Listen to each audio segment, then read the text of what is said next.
শেখ বিয়ে করবো কিনা এখনো ভাবি নাই।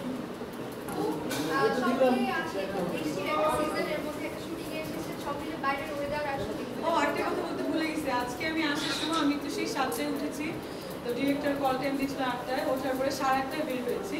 তা আমি তো মানে আসলে দেখিনি যে বাইরে এত বৃষ্টি, পুরো তো আজকে বন্যা হয়ে গেছে। আমি কারণ বাজারের সামনে যে কি বলে তোকে সোনারগাঁর সামনে আমার একটা গাড়ি আরেকটা গাড়ি নিয়ে বেরিয়েছিলাম সাদা কালারের, ওইটা ওখানে স্টপ হয়ে গেছে। আমি পরে ডিরেক্টরকে বলেছি আমার ভিডিও আছে, স্টপ হওয়ার পর এখন গাড়িতে আসে না, পরে 4 জন লোক, 2 জন ভাড়া করেছে, 2 জন আমাদের ছিল, নিয়ে ঠেলে ঠেলে পরে রং এসে দেন ওখানে আমার আরেকটা গাড়ি আসছে, দেন আমি আবার শুটিং আসছি। এখানেও আসতে অনেক আজকে হেসেল, মানে প্রায় 3 ঘন্টা আজকে ঢাকা শহর আমি ঘুরে এখানে আসছি। আমার বাসা যদিও পৌঁছে থাকবে কক্সবাজার, হ্যাঁ সমুদ্র সৈকত।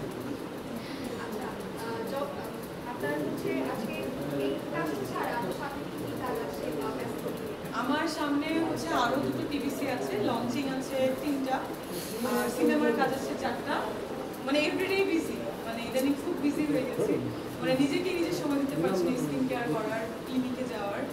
তো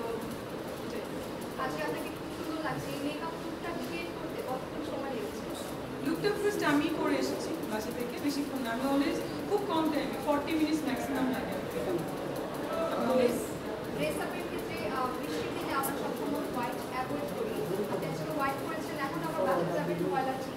না না, আমি হোয়াইট বা এই টাইপের কালারগুলো খুব পছন্দ করি, আমার খুবই পছন্দের।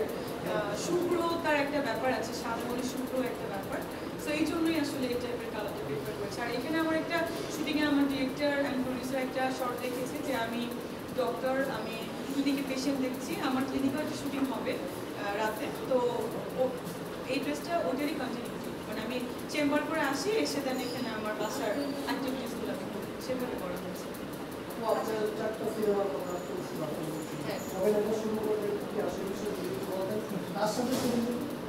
আচ্ছা, 4টা সিনেমা হচ্ছে আমার এই মাসের এন্ডে করার কথা।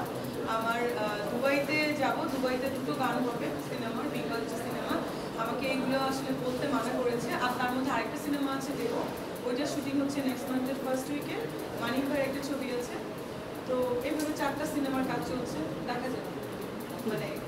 মানে বিষয়টা যদি আপনি উল্লেখ করেছেন, আমি একটু বলি যে অনেকেই বলছে এবং নিউজটা হয়েছে আপনি নাকি শেখকে বিয়ে করার একটা প্ল্যান বা একটা বিষয়। না না, আমি সেলিব্রিটি বিয়ে করবো, শেখ বিয়ে করবো কিনা এখনো ভাবি নাই, এটা সবাই নিউজ করছে।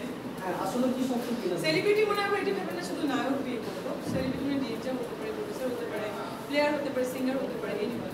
মানে আপনার কোনো চোজ আছে কিনা বলা যাবে না, এগুলো বলা যাবে না, এগুলো ইনক্লুড। প্রায় সময় আপনাকে মানে ফেসবুকে দেখা যায় যে খুব মানে আপনি রাগান্বিত, আসলে কাদের উপর রাগান্বিত? না না, আমি রাগান্বিত না, আমি খুব কুল মাইন্ডের একটা মানুষ, খুব কুল মেন্টালিটির, আমি খুব সফট মাইন্ডের একটা মানুষ। রাগান্বিত মানে কিছু কিছু ইস্যুসগুলো নিয়ে আমি রেগে গিয়েছিলাম, মানে ওই টাইমের ওই মোমেন্টের রাগান্বিত ভাবটা দেখা গেছিল। আর কিছু কিছু ব্যাপার হচ্ছে বিভিন্ন লোকজন ক্যাপশনসগুলো আসলে এমনভাবে দেয়, সেটা হচ্ছে খুব দুঃখজনক লাগে, যেটা আমি পড়িনি, যেটা আমি পড়িনি, সেই ক্যাপশনসগুলো দিলে তো আসলে দুঃখ লাগবে না, সেগুলো তো আমি বলি না, শুধু মানে কথা কেটে কেটে দেওয়া তো কোনো মানে হয় না। আপনাকে অনেকে প্রেম নিবেদন করতে চায় বা হচ্ছে আপনি অ্যাকসেপ্ট করেন বা করতে চান কিনা, বা ফেসবুকে অনেক সময় ভয় পায় কেন?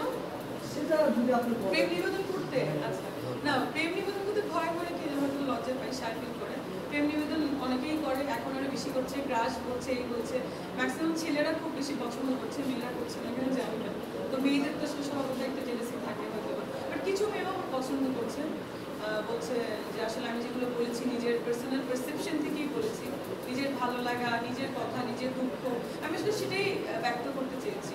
ইভেন আমি কিন্তু কখনোই বলিনি যে জয় ভাইকে আমি থাপ্পড় মারতে চাই, এই এই এই লাইনটা চলে আসে, এটা কিন্তু আমি কখনোই বলিনি। আমি বলেছিলাম তার সঙ্গে একটা আমার ঘটনা ঘটেছিল, ওই মোমেন্টে এইটা আমার ফিল হয়েছিল, কিন্তু শুধুমাত্র থাপ্পড়ের কথাটা কেটে কেটে কেটে পুরো একটা মানে একটা বাজে ব্যাপার পেয়েছি।